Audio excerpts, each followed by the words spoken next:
Assalamualaikum. Bersama saya Cikgu Kif dalam tajuk bentuk 2D.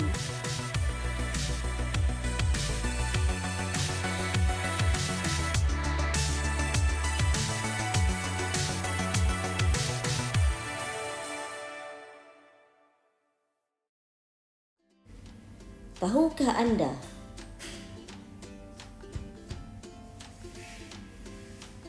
terdapat beberapa bentuk 2D dalam gambar tadi?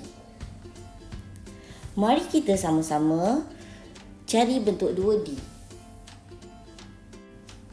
Untuk gambar pertama, kita lihat ada 1, 2,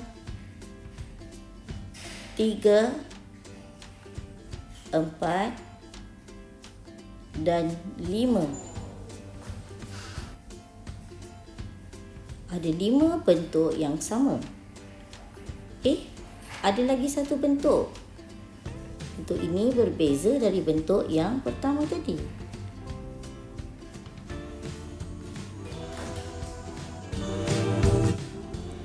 Bagi gambar seterusnya, ada 1 dan 2 bentuk yang sama.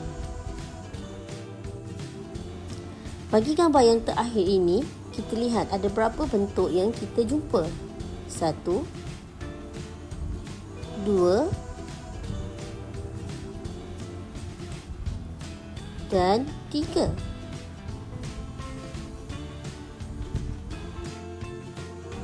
Sebenarnya ada banyak lagi bentuk 2D yang boleh kita jumpa dalam gambar yang kita lihat tadi.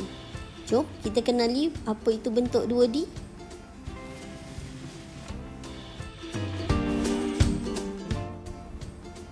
Saya segi empat sama. Ciri-ciri segi empat sama. Ada 4 sisi lurus yang sama panjang. 1, 2, 3 dan 4. Dan ada 4 ujung. Saya pula segi empat tepat. Ciri-ciri segi empat tepat. Ada 4 sisi lurus. 1, 2, 3 dan 4.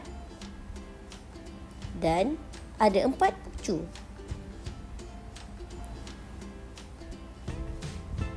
Saya segitiga. Ciri-ciri segitiga. Ada 3 sisi lurus. 1, 2 dan 3. Dan ada 3 ujung.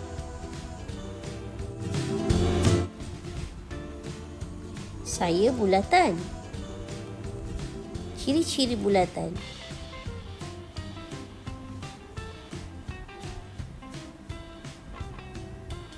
Saya hanya ada 1 sisi melengkung.